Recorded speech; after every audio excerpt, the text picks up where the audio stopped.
Fantasy FM. Le monde en une radio. Le nouveau contexte mondial de la mutation géostratégique et de révolution scientifique et technologique offre à l'Afrique l'opportunité de s'affirmer pleinement dans le nouvel ordre économique mondial. Émergence, tous les vendredis entre 15h et 16h, dans une action inspirée pour la réflexion et une réflexion qui suscite l'action. Flamme Sassi et ses invités traitent des questions africaines. Émergence, réenchanter idéologiquement l'Afrique. Émergence, tous les vendredis de 15h à 16h avec Flamme Sassi. Émergence. Premier vendredi de l'année 2018, premier vendredi de l'année 2018, disais-je, dans l'esprit des traditionnels vœux. C'est d'une Afrique plus unie, plus forte, plus épanouie et réellement indépendante dont nous rêvons. Une Afrique qui, sans complexe, affirme ou réaffirme de façon plus engagée ses valeurs identitaires et dignitaires dans un monde dit globalisé et surtout en pleine mutation. Mais alors que retenir de l'année écoulée, parce que c'est aussi ça, apprendre du passé pour bien vivre le présent et mieux construire l'avenir. La jeunesse africaine doit être plus que jamais actrice de sa propre destinée, sans complexe et avec plus de confiance en ses potentialités.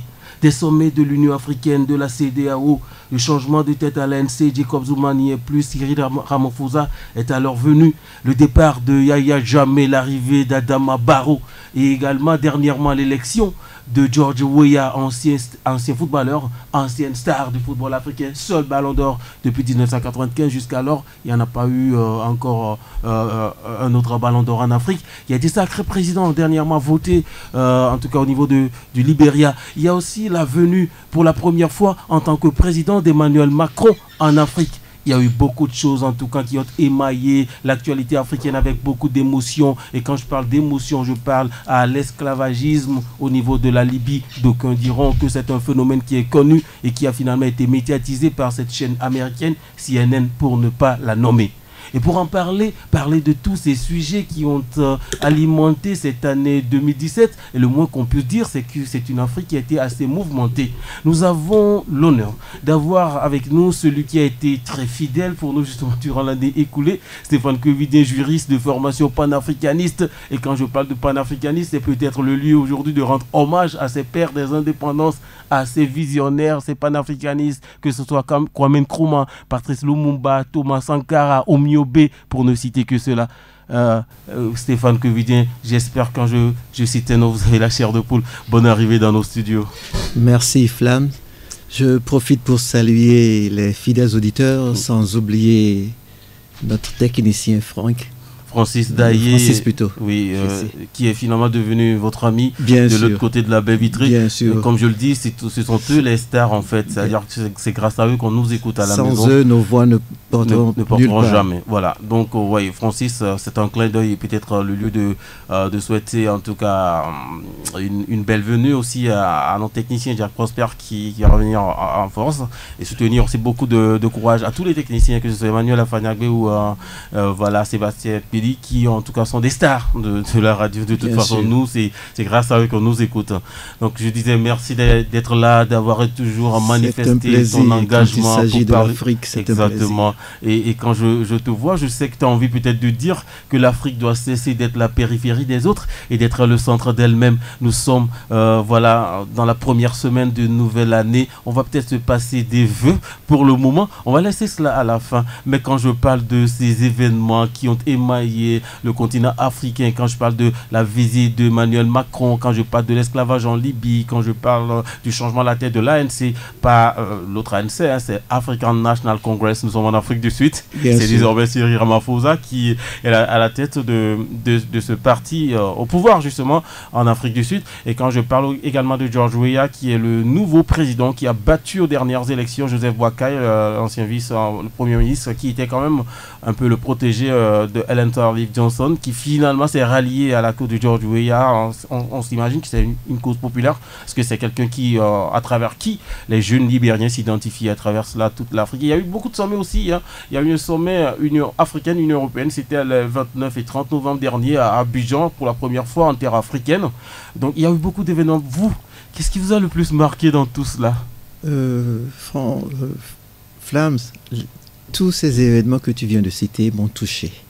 d'une manière ou d'une autre. À commencer par le départ de... Yaya Jammeh? Non, pas Yaya Jammeh. Roberto Mugabe? Non, pas Mugabe. Je parle du Sud-Africain. À la tête de l'African National Congress. Yeah. Ce monsieur n'a pas cessé d'être la honte de l'Afrique, la honte de l'ANC. Et je salue Cyril Ramaphosa, un des camarades de Mandela, qui reprend une ANC. Est-ce que ça peut entacher en tout cas cette partie historique de Nelson Mandela? Oui. L'icône, le virtuose Nelson Mandela. Mais c'est pas trop grave. Il n'est jamais tard pour rebâtir. Exactement. On sait qu'il y a quand même beaucoup... À la course, au niveau de la tête, il y a beaucoup d'engagement parce qu'on s'imagine en tout cas que ça pouvait être quand même Dlamini Nkosazana Zuma, l'ancienne présidente de la commission de l'Union africaine, qui était en tout cas, on va dire, en griffe en bataille électorale avec Cyril Ramaphosa, mais finalement c'est le dernier qui... Est-ce que le nom a joué en sa défaveur? Ce que je sache, le royaume Zoulou n'existe pas, c'est la République de l'Afrique du Sud. Donc, que les Zuma se reposent. Ils ne sont pas seuls appelés à être présidents.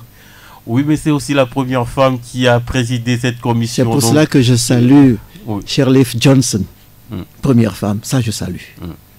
Et qui est partie après 12 ans. Elle a déclaré que en fait, le Libéria est prêt maintenant à amorcer en tout cas son émergence économique, notamment qu'elle a déjà balisé la voie pour cette émergence-là. Donc elle est venue plutôt régler des problèmes sociaux, des crises politiques. On sait que c'est un pays qui a été vraiment déchiré par 14 ans de guerre civile. Ça, c'est une dignité qu'elle a encore montrée. Et ça fait plaisir quand ça vient d'une femme pour montrer l'incapacité de l'homme à réagir, l'incapacité de l'homme à reconnaître la fin d'une mission. Et je profite pour saluer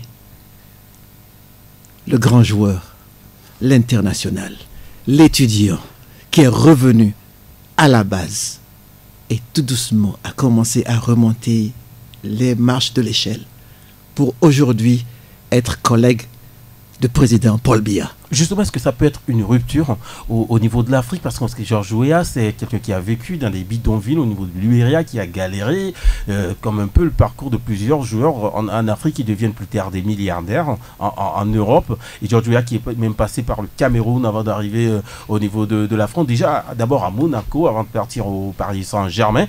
Et puis, voilà, de 1956 jusqu'à 2004, le Ballon d'Or était destiné à tous ces joueurs-là qui ont seulement que la nationalité européenne. C'est d'ailleurs pourquoi on va peut-être l'expliquer. On va pas faire du sport, mais on va l'expliquer quand aux auditeurs. C'est pourquoi les Maradona et autres, les Pelé n'ont jamais eu de Ballon d'Or, parce qu'en ce moment-là, ce n'était pas destiné aux joueurs qui ont des nationalités autres que celle européenne. Et donc, à partir de 1995, on a ouvert cela à toutes les nationalités.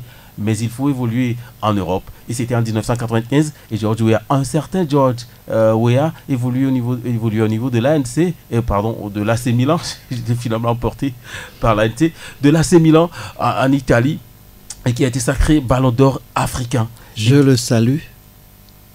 Et je salue un autre grand joueur qui aurait pu être le second à avoir ce Ballon d'Or. Il s'agit de Eto'o Fils, qu'on a triché. Voilà, donc oui, je crois que c'est un autre débat. Non, je ne fais pas de débat.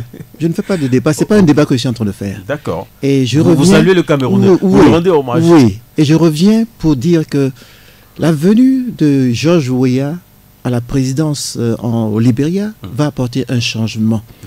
Un changement à deux niveaux. Tout d'abord, quand vous faites une rétrospective, vous allez reconnaître les noms comme Tolbert, Tubman, Johnson. Ça veut dire quoi? Ça veut dire que tous ceux que je viens de citer sont des descendants de Noirs américains qui étaient venus bâtir ce pays appelé Libéria. Entre-temps, un certain sergent, Samuel Doe, un natif, était venu, mais il était mal venu. Il est venu par un coup d'État, il est parti par un autre. C'est vrai qu'il faut vivre dans ce cercle-là où on parle d'intellectuels, tu le disais, ces descendants américains qui ont voulu fonder le Libéria. Et d'ailleurs, c'était le premier pays africain à être indépendant. Ça fait vieux, mais bon, oui, c'est invraisemblable quand même. Quand on sait le niveau économico-social auquel se trouve le Libéria aujourd'hui, on a envie de dire que de gâchis. C'est pour cela que je salue ce grand joueur qui a compris que son rêve doit passer par une école. Il a été à cette école. Il s'est formé depuis la base. Et comme je le dis dans mon introduction, tout doucement, il a gravi les échelles. Les pas de l'échelle, il s'est retrouvé en haut. Aujourd'hui, c'est Mr. President. Quel enseignement pour la jeunesse africaine à travers le parcours de George Weah? Ne cessez pas de rêver. Ne cessez pas de rêver. Rêvez et mettez vos rêves en application. Travaillez pour voir vos rêves s'accomplir. Ne dépendez point d'une tierce personne. Et ça, c'est manifestement l'introduction d'un chapitre qui s'annonce assez long parce que du Ballon d'Or à la présidence, oui, mais c'est une nouvelle réalité aujourd'hui. Si j'étais un écrivain, j'allais écrire un livre intitulé « Du Ballon d'Or à la présidence ». Bah allez-y, vous êtes libre, il n'y a pas de, on ne décrète pas, oui, le titre d'écrivain, vous avez une belle plume en plus, j'en sais quelque chose, donc allez-y. Voilà, on dit en tout cas aujourd'hui que voilà, on parle de rêve africain. C'est vrai qu'on parle de rêve américain depuis toujours, où on peut être serveuse de bar à la base et devenir milliardaire comme une certaine Mariah Carey, chanteuse américaine, tout le monde la connaît. Et oui, c'est ce qu'on appelle le rêve américain où tout le monde a des chances égales. Hein. On peut partir du ghetto. On connaît l'histoire des rappeurs américains. Malheureusement, ça rapporte assez gros que ça se tue aussi. L'histoire de Notorious B.I.G. ou de Tupac Amaru Shakur. On ne va pas rappeler tout ça. Mais aujourd'hui, est-ce qu'on peut parler de rêve africain? Il y a un rêve africain. Sauf qu'il n'y a pas de micro attaché à ce rêve comme il y a celui des Américains qui passent par les médias, qui passent par les salles de cinéma pour se répandre dans le monde. Oui, il y a un rêve africain. Il suffit de rêver. Je peux parler de qui? De Mandela. Je peux parler de qui? De Dangote. Je peux parler de qui? De George Weah. Je peux parler de qui? Sylvanus Olympio, Thomas Sankara, Kadhafi, Julius Nyerere, Patrice Lumumba, Sékou Touré, Omniobé, le Camerounais, bien sûr. Oui. Et il y a Modibo Keïta au Mali. Bien il y a tous ces panafricanistes-là qui, quelque part, disent d'autres panafricanistes. Peut-être que vous êtes dans cette lignée-là, se disent trahis par cette vision incarnée par ces pères des indépendances. Vous avez la nostalgie de ces noms-là quand vous en parlez, quand vous lisez Patrice Lumumba et qui dit déjà, c'était en 1960, en juin 1960 quand la RDC obtenait son indépendance, il dit qu'on nous fouettait, on nous battait à cause voilà, des tests prétendument légaux, c'est-à-dire c'est des références occidentales, c'est-à-dire que l'Africain a été chosifié, c'est la revendication identitaire et dignitaire même de l'Africain qu'incarnait en tout cas ces panafricanistes. D'être chosifiés et nous devons nous battre. Nous devons nous battre sur tous les plans. L'éducation, la santé, le développement. Nous devons investir chez nous. Nous devons arriver à un niveau où, quand nous finissons avec nos universités, nous n'avons pas besoin d'aller nous faire valoir en Europe. Vous voyez les Coréens, parlons de la Corée du Nord, ceux qui travaillent sur leur nucléaire et autres, vous pensez qu'ils ont fait l'université européenne? Non, pas du tout. Pas du tout. Vous savez, dans le système éducationnel japonais, je vais vous faire cette révélation. Tous les Japonais que vous rencontrez en dehors du Japon, qui viennent faire des études, c'est parce qu'ils ont échoué dans leur système chez eux. Ça dit beaucoup de choses. Ça dit beaucoup de choses. La Chine se bat aujourd'hui. Elle s'assoit à la même table d'égal à égal avec toutes les autres nations. Pourquoi pas l'Afrique? Pourquoi pas le Nigeria? Pourquoi pas l'Afrique du Sud? Pourquoi pas le Togo? Pourquoi pas le Ghana? Pourquoi pas la Gambie? C'est possible, le rêve est permis, bien donc sûr. On peut quand même donner vie et donner corps à ce rêve-là que vous chérissez ici.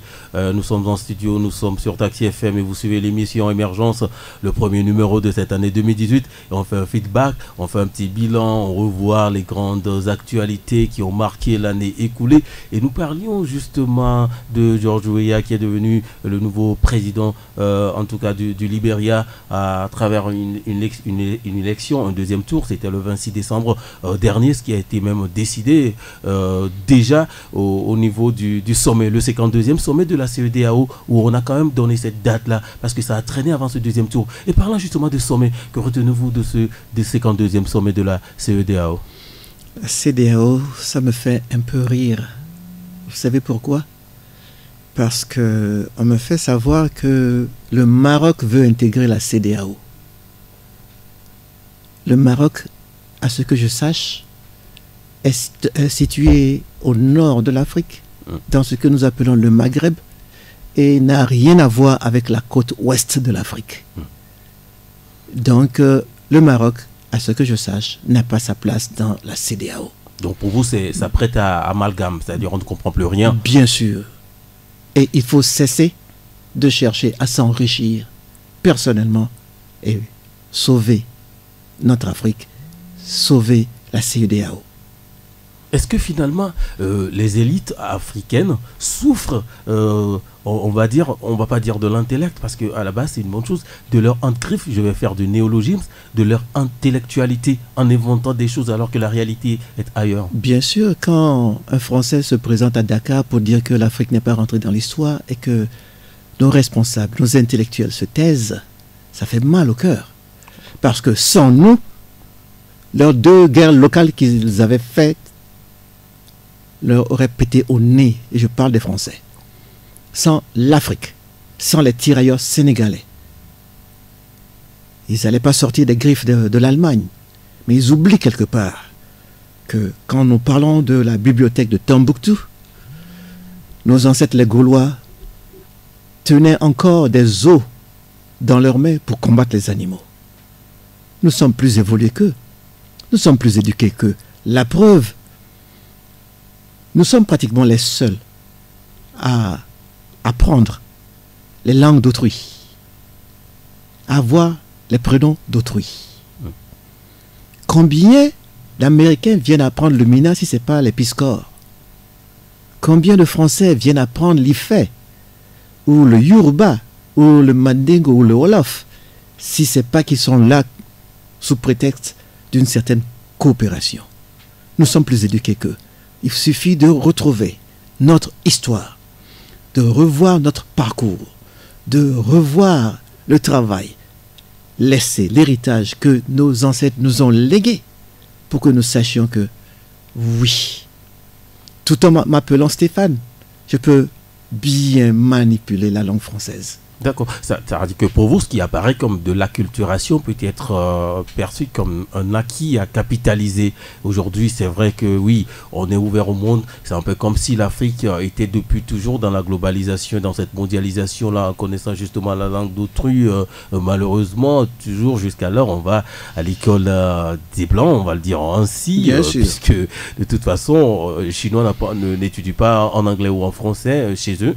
Voilà, donc il y a quand même ce travail à faire. Et quand je parle du sommet de la CEDEAO, le 52e, c'était dernièrement, et que ça s'est passé à Abuja, au Nigeria, au siège justement de l'institution, et que retenir à chaque fois, on place la jeunesse, en tout cas au cœur des thèmes, mais finalement on débat d'autres choses. Est-ce que c'est aussi parce que il y a quand même tellement de problèmes qu'on est obligé de les résoudre d'abord avant d'aller à ce sujet aussi important que crucial que constitue cette jeunesse? Il faut rappeler en tout cas que l'Afrique, c'est le continent le plus jeune. 75% des Africains sont jeunes. 65% des Africains sont jeunes. C'est énorme. Il n'y en a pas sur un autre continent. Bien sûr qu'il n'y en a pas sur notre continent, puisque nous sommes le continent mère. Et nous sommes supposés être l'exemple. Nos responsables doivent apprendre à rêver. Ils doivent apprendre à avoir une vision. Ne deviens pas président d'une république qui le veut. Et j'ai comme l'impression que quand ils se retrouvent dans leurs associations pour un peu s'amuser, là, sous prétexte qu'ils font des colloques ou bien des conférences ou bien des réunions. Et vous considérez ça comme de l'amusement? Permets-moi de terminer ce que je suis en train de dire. Ils utilisent la jeunesse pour le plaisir, pour juste qu'on dise qu'ils ont pensé à la jeunesse. Parce que il ne s'agit pas de penser à la jeunesse, il s'agit d'agir vers cette jeunesse-là. Cette jeunesse à laquelle on pense est en train de mourir dans le désert du Sahara. Elle est en train de mourir sur les côtes de la Méditerranée. Et qu'est-ce qu'on fait? On pense à la jeunesse. Je dis non, il faut agir. Et que faut-il faire? Parce les que universités, c'est un problème, vous voulez soulever. Les universités, il n'y a pas de bâtiment pour accueillir les élèves. Il n'y a pas d'assez d'enseignants. Mais on nous apporte un système que moi j'appelle « Laissez-moi dormir » sous l'appellation de LMD. Laissez-moi dormir. Les bibliothèques n'ont pas de livres. De ces jeunes-là, les bibliothèques n'ont pas d'ordinateur. On me dit qu'on pense à la jeunesse et moi je dis non. Qu'est-ce que je pense des jeunes qui meurent? Cette immigration clandestine-là, vous l'avez dit, sur les côtes de la Méditerranée, à Lampedusa, sur les îles Canaries, vous la traversez l'Italie ou l'Espagne, on passe par le Maroc, etc. Et que pensez-vous de cela? Est-ce que vraiment... S'ils avaient la paix chez eux, s'ils avaient la possibilité de se faire valoir, de se développer chez eux, ils n'allaient pas sortir. Je t'ai dit la dernière fois que nos frères qui meurent dans le désert, qui meurent sur les côtes méditerranéennes, sont des rêveurs. Ils rêvent plus que toi et moi, Flams, et je t'ai dit que à ce rêve est associée la possibilité de mourir que toi et moi n'avions pas associé à nos rêves à nous. C'est discutable, monsieur Covidien, parlant de rêve, parce qu'on peut avoir des rêves sans braver quand même la mer. Maintenant, on peut peut-être... Oui, c'est sûr, oui. C'est trop aussi les décharger, parce que c'est pas une bonne chose. Je ne les décharge pas du tout. Je ne les décharge pas du tout. Je dis, il faudrait que la maison soit clean, qu'elle soit propre. Exactement. C'est-à-dire que les conditions ne sont pas réunies pour que les jeunes là s'épanouissent et qu'ils donnent en tout cas au corps et vie à leurs rêves sur leur propre continent. Et c'est vraiment dommage. On va parler également de notre sommet. C'est le sommet de l'Union africaine. De l'Union africaine. On est passé du sommet de la CEDEAO. On va parler du sommet de l'Union africaine également. Qu'est-ce que vous en retenez? Je retiens deux choses. Le retour du Maroc. Pour que vous sachiez que je n'ai rien contre nos frères maghrébins. Exactement. Et plus précisément nos frères marocains. Je salue leur retour et je salue la prise de la présidence par Kagame. Parce qu'il semble que ce monsieur ait un rêve pour l'Afrique, qu'il essaye de mettre en application. Et...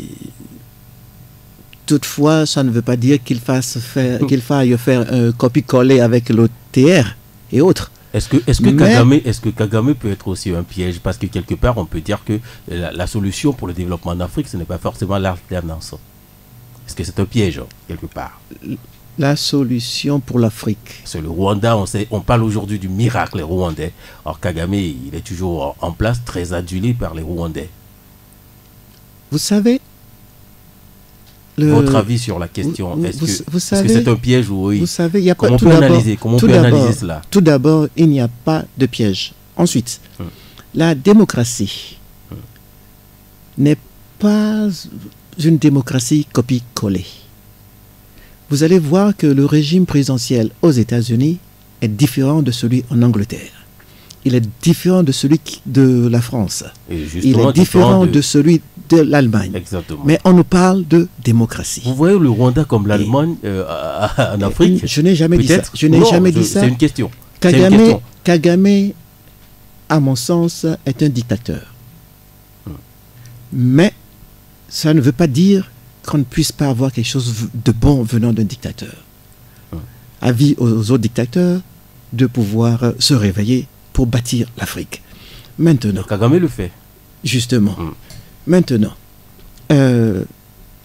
si Kigali doit remplacer Kagame, ça revient aux Rwandais. je sais que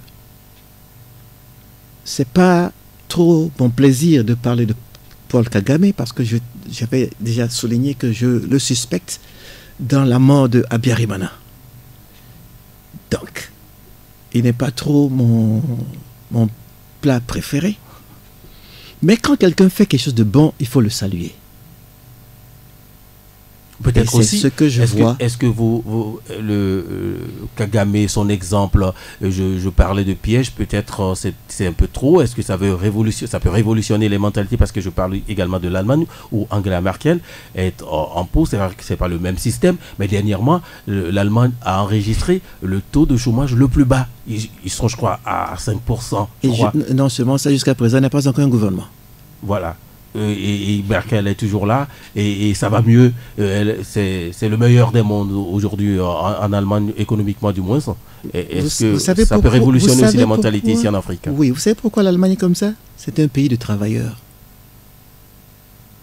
Est-ce qu'en Afrique on accuse trop les dirigeants et on met les mains dans la poche finalement? On fait les deux. On accuse trop les dirigeants et on met les mains dans la poche. On refuse de travailler. Et quand quelqu'un fait un effort, on passe sa carrière professionnelle, sa vie, sa retraite à critiquer cette dernière personne. Et l'on ne fait rien du tout. Alors que l'Afrique nous appartient à nous tous. Si vous pensez que X ne fait pas l'affaire, remplacez X. Si vous ne pouvez pas remplacer X, que Y se présente. Point barre.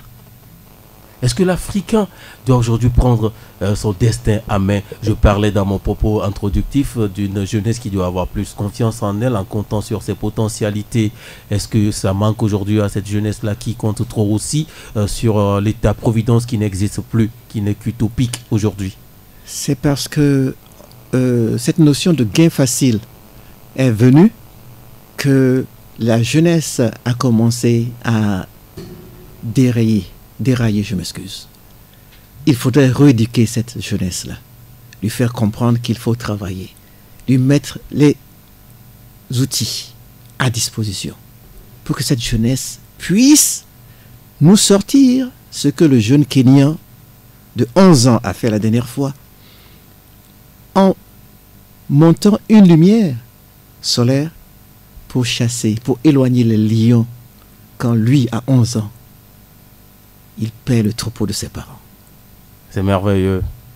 C'est merveilleux, ça quand même réactive le rêve africain dont nous parlons. Et quand on va quitter ces sommets-là, où on parle de l'intégration ou de la réintégration du royaume chérifien dans l'Union africaine. Je parle donc du Maroc, qui était parti, je crois, en 1984, et qui a finalement réintégré en 2017 après 33 ans d'absence. C'est tant mieux. L'Union africaine qui a aujourd'hui 55 pays. Au lieu de 54 avec l'intégration, la réintégration, disais-je, du Maroc. On va également parler du départ du pouvoir de Yahya Jammeh en Gambie. Ça, je salue la CEDEAO. Pour une fois. tu vois que je ne suis pas totalement malade. Je salue la CEDEAO. Tu ne l'as jamais été. Et vous savez, cette CEDEAO a montré qu'il était temps de tourner certaines pages de l'histoire sale de l'Afrique. C'est-à-dire de ces soi-disant rois qui portent la tenue de président de République. S'il veut être roi, qu'il soit roi et qu'il décrète leur royauté et leur royaume et qu'il cesse l'usage du mot République. Pour cela, je salue la CEDEAO. Je salue Macky Sall, qui à lui tout seul était prêt à envahir cette langue de pays qui est la Gambie dans le Sénégal. Je salue celui qui a pris la relève, Adama Barrow. Adama Barrow, bien sûr, parce qu'il veut faire quelque chose de nouveau. Et Yahya Jammeh, il faut le rappeler, qui est parti après 22 ans de règne sans partage. C'est un clown, je m'excuse le terme. C'est un clown. Pourquoi? De président de la République, de militaire d'abord, il devient président de la République, de président de la République, il devient guérisseur de sida, de guérisseur de sida sans nous montrer les preuves de cette force supranaturelle qu'il a eu à utiliser. Et il déclare Adama Barrow vainqueur des élections. Et après, une mouche le pique. Et il revient dire, ah non, il n'est pas question. C'est pour ça que je le traite de clown. Et justement, sur ce point, il y a un confrère qui vient de m'envoyer un message, un confrère de la presse en ligne, TogoBreakingNews.info, Louis Kamako, qui dit ce qui lui a marqué le plus en 2017, c'est le départ du pouvoir en 2 temps, justement, de Yahya Jammeh. Il dit, je cite, j'ai mis en premier lieu son fair play pour avoir accepté en toute humilité le score de la présidentielle, malgré le statut de potentat. Donc pour lui, voilà, c'est à saluer, c'est salutaire quand même, malgré son statut de potentat, comme il dit. Et puis il y a M. Jammeh qui m'a surpris, c'est lui qui le dit en second lieu, quand quelques jours après les résultats de la présidentielle, revient sur sa décision pour afficher d'autres ambitions. Dieu merci, au moins sur ce dossier, la CEDEAO, pour une des rares fois, s'est montrée justicière en poussant le nôtre père de la Gambie à la sortie. Voilà ce que pense Louis par rapport à ce sujet. Oui, il a bien vu. Je ne pouvais pas dire mieux que lui. Comment peut-on diriger un pays de cette main comme il a fait pendant près de 22 ans? On donne des résultats. Et tu sais très bien qu'en reconnaissant la victoire de l'adversaire, tu quittes le pouvoir. Et tu te lèves, tu appelles l'adversaire et tu le félicites. C'est un courage à saluer. Il fallait réfléchir longuement, analyser de droite à gauche, de haut en bas, avant de faire cet appel. Ce qu'il n'a pas fait. Parce que je crois que s'il l'avait fait, il n'allait pas appeler. Mais c'est une bonne chose aussi pour la démocratie en Afrique. Je salue cela. J'ai dit c'est un courage. Exactement. In fine, Yahya Jammeh est parti. Pour une dictature, c'est un courage de faire ce geste-là. Mais après, revenir en arrière et dire ah non, c'était une erreur, non, ceci, c'est de la pagaille. Heureusement qu'il est revenu sur ta décision. Je remercie la CEDEAO, encore une fois, pour ce travail qui a été fait. Mais si c'est que ce fameux Yahya Jammeh avait été un peu plus sage, il se la coulerait douce dans son propre pays. Et on pourrait montrer du doigt un ancien président dans son pays. Il se la coule douce en Guinée équatoriale. En attendant que la CPI un jour, ou bien qu'une cour africaine n'aille à sa poursuite, comme ça a été le cas de Issa Nabré à Dakar. Semblerait-il qu'il n'a pas ratifié au statut de Rome, donc n'est pas, en tout cas, oui, mais on verra, il n'est pas quand même visé pour le moment par la Cour pénale internationale. Et quand on parle du départ de Yahya Jammeh, on peut facilement faire la transition avec Robert Mugabe. Le vieux qui dormait, qui ne savait pas ce qui se passait chez lui. Il a fallu le réveiller pour dire que mon cher, tu n'es plus président, réveille-toi de ton rêve. Monsieur Mugabe, on parle de Monsieur Mugabe. Bien sûr, je parle de Mugabe. Le gars qui passe son temps à dormir lors des colloques, des réunions et autres, fatigué, il aurait dû passer la main depuis. À 93 ans, il était le plus vieux président de la planète Terre. Qu'est-ce qu'il veut démontrer à l'Afrique à 100 ans qu'il n'a pas pu faire quand il avait déjà 93 ans? Non, c'est un clown. C'est un clown. Aujourd'hui remplacé par Emmerson Mnangagwa qui était son vice. Entre-temps, cette vision de ce parti ZANU-PF qui a été écorné parce que Grace Mugabe voulait prendre la relève, tout ça chamboulé et a coûté quand même la présidence à Robert Mugabe. Comment on peut interpréter cette situation? Est-ce qu'on peut dire aujourd'hui que voilà, c'est un pays qui est libéré? Ou bien c'est trop tôt de le dire? C'est un pays qui a été libéré. Pourquoi je le dis? Parce que, d'abord, le Zimbabwe n'est pas un royaume. Pour que les Mugabe pensent qu'ils sont les seuls à pouvoir le gérer. C'est le lieu de dire qu'il y a changement parce que, pour une fois, quand bien même que c'est toujours les hommes du système, ou bien un homme du système, un proche de Mugabe qui a pris la relève. Vous avez vu qu'il a dit qu'il va devoir restituer les terres aux propriétaires terriens, c'est-à-dire aux Blancs, qui avaient la technique de l'agriculture, du développement avant que Mugabe ne fasse sa fameuse réforme. C'est déjà... Mugabe voulait aussi privilégier les autochtones, les communautés à la base. Est-ce que ça ne souffrirait pas également de transfert de technologie à travers ces plans-là? Non.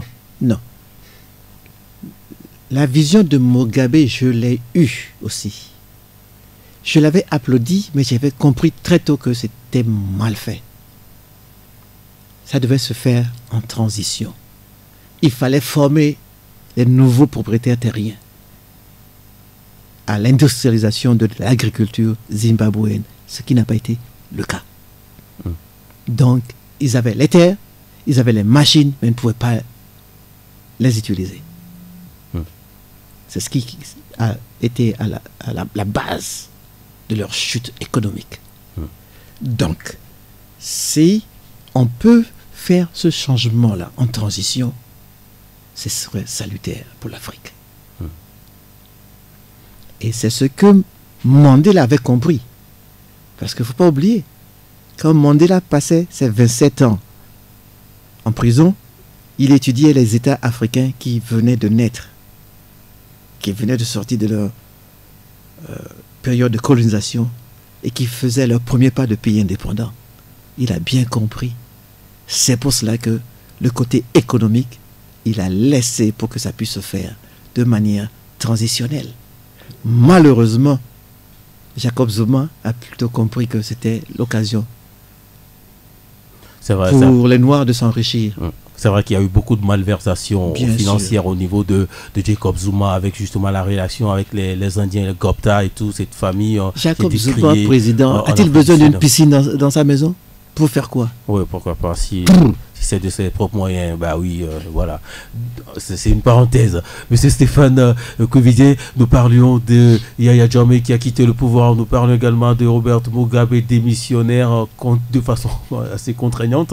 Il faut le dire aussi. Il a dit, on l'a réveillé de son sommeil. Il lui a dit, il est temps de partir. Non, son rêve, c'était être président à son temps également. Mais en même temps, il y a Grace aussi avec son ambition qui doit être présidente, mais ça n'a pas marché. Aujourd'hui, c'est Emmerson Mnangagwa qui prend les rênes de ce pays. Le Zimbabwe, c'était des points qu'on a soulevés. Il en reste encore, on parlait de la visite de Macron en Afrique, mais on va écouter en tout cas, parce que tout le long de cette année 2017, il y a eu quand même des invités dans cette émission. On va voir ce que eux, en tout cas, ils pensent de cette année 2017. Et ce serait un plaisir. Et justement, ce qui l'Afrique que eux ils aimeraient avoir en 2018.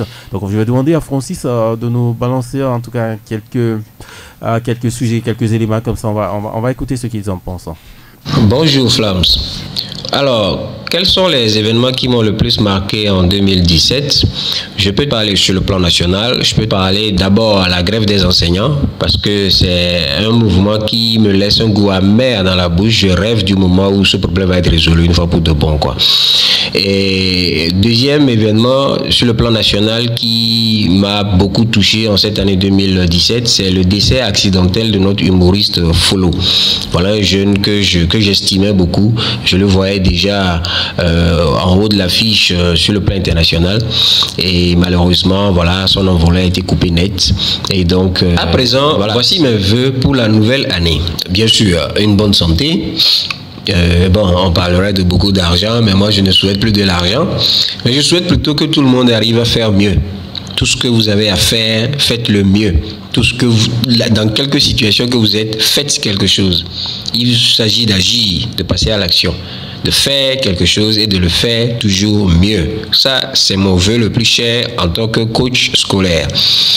À présent, je souhaite que les jeunes étudiants, élèves, apprenants, apprentis, tous les jeunes qui existent, les jeunes salariés, stagiaires, où que vous soyez, que tous les jeunes soient protégés par les aînés, par les grands frères, et éduqués, bien éduqués pour réussir à travers l'action. C'est comme cela seulement que nous pouvons faire réussir. C'était Eric Bonnet qui nous a fait l'honneur d'être dans cette émission en 2017 et qui sera toujours avec nous. Et on peut retenir le fait qu'ils disent que en fait tout le monde est parent. Est-ce que ça vous plonge dans cette Afrique où il y a ce communautarisme, cette, j'ai envie de dire, voilà, une sorte de voilà, solidarité qui incarnait les sociétés traditionnelles africaines. Aujourd'hui, est-ce qu'on peut dire que tout le monde est parent en Afrique? Il suffit de toucher un enfant qui fait mal dehors, que voilà, vous entendrez tous les gros mots de la terre. Tout le monde est parent, et je le répète encore, tout le monde est parent. Maintenant, est-ce que tout le monde voudrait que son voisin soit son parent? Point d'interrogation. Est-ce que tout le monde voudrait que son enfant soit réprimandé, conseillé par les voisins? Est-ce qu'on doit revenir à cette formule-là? Est-ce qu'on doit revenir à cette formule-là? Normalement, on doit revenir à cette formule-là, mais malheureusement, le fait de copier l'européen à la lettre, le verbatim, fait que nous nous éloignons de nos racines. Donc et c'est très dangereux. De cette solidarité-là, on est venu aujourd'hui à un certain individualisme forcené, incarné par l'occidentalisation, j'ai envie de dire, de nos sociétés africaines. Et l'Afrique qui perd finalement ses valeurs aussi dans ce sens-là. Où avant, c'est vrai que l'éducation, elle est collective. Comme on le dit, je parlais du collectivisme, où on ne peut pas faire des bêtises dehors aujourd'hui, chacun pour soi, Dieu pour tous, et voilà, il y a moins de respect envers les aînés, une jeunesse déboussolée qui perd ses repères, finalement on dit même qu'il n'y a plus de repères, et c'est dangereux pour le futur de ce continent, puisque ce sont eux le futur de l'Afrique. Bien sûr, c'est dangereux, Flams. C'est dangereux, et malheureusement, nous les premiers concernés, nous ne voulons pas revenir en arrière. Nous ne voulons pas revenir en arrière. Et c'est dangereux. C'est dangereux. On peut rêver et vouloir cela. On va revenir pour écouter quand même notre élément sonore avec Francis. Notre pays, c'est comme cela seulement que nous pouvons faire réussir. L'Afrique, c'est comme cela seulement que nous pouvons faire voir l'émergence. Bonjour, je salue d'abord tous nos auditeurs qui nous font l'honneur de nous suivre, qui nous ont suivis toute l'année. L'année 2017 a été, comme nous l'avons toujours dit, l'année 1 en numérologie, ce qui signifie que c'est une année où plusieurs processus vont connaître leur lancement, leur début, leur initiation. Et donc, l'Afrique, comme toujours, a connu de grands événements. Alors, pour ne pas trop ergoter autour de l'événementiel, je dirais que deux faits m'ont marqué particulièrement durant cette année 2017. Et ce sont des faits qui m'ont marqué pour la simple raison qu'ils cristallisent ce que je considère comme étant le prochain grand défi des peuples d'Afrique dans leur marche vers leur renaissance ou vers leur possession d'eux-mêmes. Et donc c'est la question des échanges commerciaux, la question monétaire. Et cela ne vous échappera pas que l'Afrique, et j'entends l'Afrique subsaharienne, l'Afrique noire donc, est marquée par une diversité monétaire.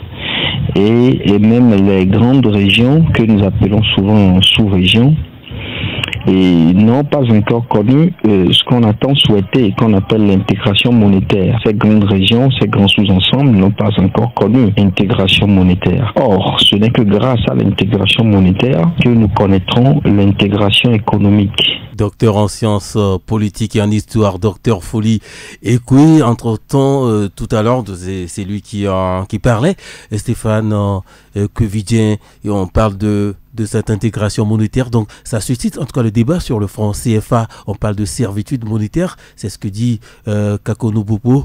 C'est plus un secret pour personne. On sait que ça lui a coûté dernièrement.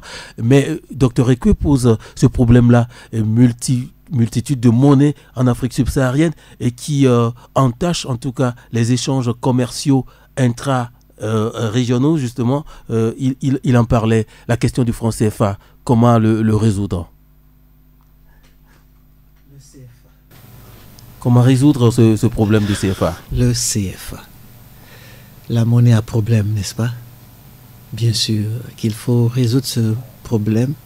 C'est une équation qui n'a pas plusieurs inconnus. Vous savez pourquoi je dis ça? Parce que nous avons vu les pays anglophones avec leur propre monnaie à eux. Nous les avions vus évoluer.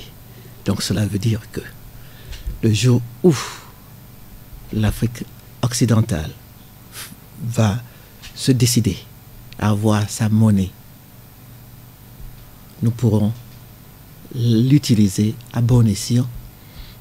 Et nous avons des économistes, pas des moindres, qui pourront nous guider. Vous savez, l'économie est une science très, comment on dit, aléatoire.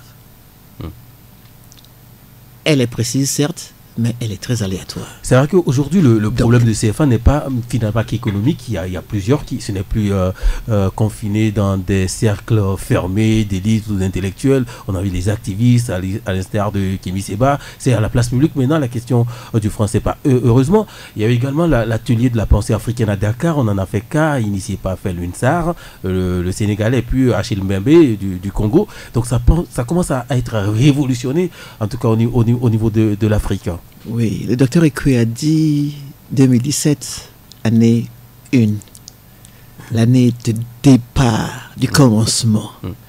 Je salue le professeur Kakono Bobo. C'est vrai que quand il dit, on va quand même expliquer aux auditeurs, quand il dit 2017, c'est de la numérologie. Quand il dit année 1, parce que ça, quand on fait 2 plus 7... Vous aimez trop de gros mots. Enlevons cette histoire de numérologie. Oui, c'est un chiffre. C'est la science. C'est un chiffre. Allez chercher. Allez chercher.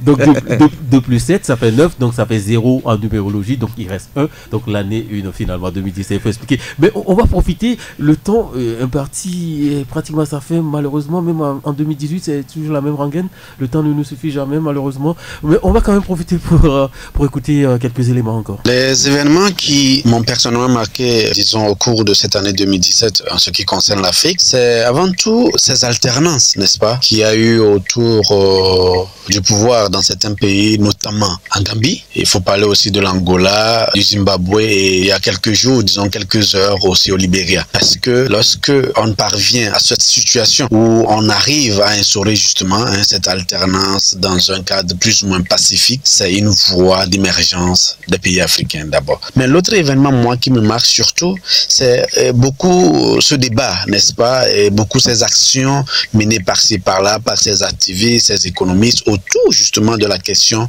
du CFA. Cela, à mon sens, montre cette nouvelle conscience, cette nouvelle génération africaine qui prend conscience des difficultés ou de ces problèmes majeurs et qui s'engage à travers diverses actions, n'est-ce pas, pour justement se libérer. Et à cela, j'ajoute la venue d'Emmanuel Macron, justement, au Burkina Faso et pour la première fois en tant que président, Macron venait en Afrique, c'était à Ouagadougou, au Burkina Faso. Dr Napounian parlait, entre-temps c'était lui. Il est enseignant-chercheur en communication à l'Université de Lomé, un de nos invités aussi, et qui relevait en tout cas cette question du franc CFA, et qui parlait de l'alternance au Pacifique. Il a parlé de l'Angola également, parce qu'on sait que voilà, Dos Santos aussi est parti. Et également, vous, qu'est-ce que ça suscite comme réaction en vous? Il est temps que nos aînés passent la main, le bâton à la relève. Donc ces alternances sont salutaires. Et nous avons ce que les Anglais appellent hope. L'espoir. De l'espoir pour voir d'autres alternances encore sur le continent. De l'espoir, de l'espérance, c'est ce qu'on va souhaiter à ce continent cher, l'Afrique, la terre mère, le berceau de l'humanité. Ainsi, voilà cette émission qui tire à sa fin, mais on donne toujours la primeur à l'invité de donner le dernier mot, et ce sera en quelques secondes, parce que là on me fait déjà de l'autre côté de la baie vitrée, parce qu'aujourd'hui justement, Francis, c'est son jour, c'est ce que vous ne savez pas, chers auditeurs et auditrices. Monsieur Francis Kevidien, c'est son anniversaire. Donc Francis Daillé, happy birthday to you, que tes rêves deviennent réalité. Voilà. Joyeux anniversaire, Francis. Et c'est le moment de vous donner l'occasion de terminer, de clôturer cette émission. Mon rêve pour l'Afrique en 2018, c'est de voir tous les chefs d'État africains porter des lunettes afin qu'ils puissent voir tous les rapports négatifs de notre continent et qu'ils puissent apporter une solution. Je vous remercie. Donc des lunettes, comme lorsqu'il défilait à Paris pour Charlie Hebdo. Des verres médicaux, je veux dire. Des verres médicaux. On a compris, M. Stéphane Commusien, merci d'avoir été là. Merci à vous, auditeurs et auditrices, d'avoir été là avec nous. Premier numéro de l'année 2018. L'émergence africaine est en marche. C'est sur Radio Taxi FM, mise en onde, non, grâce à la coordination technique justement de Francis Daï. Encore une fois, joyeux anniversaire, Frangin. À la semaine prochaine. Le nouveau contexte mondial de la mutation géostratégique et de révolution scientifique et technologique offre à l'Afrique l'opportunité de s'affirmer pleinement dans le nouvel ordre économique mondial. Émergence, tous les vendredis entre 15h et 16h, dans une action inspirée pour la réflexion et une réflexion qui suscite l'action. Flamme Sassi et ses invités traitent des questions africaines. Émergence, réenchanter idéologiquement l'Afrique. Émergence, tous les vendredis de 15h à 16h avec Flamme Sassi. Émergence.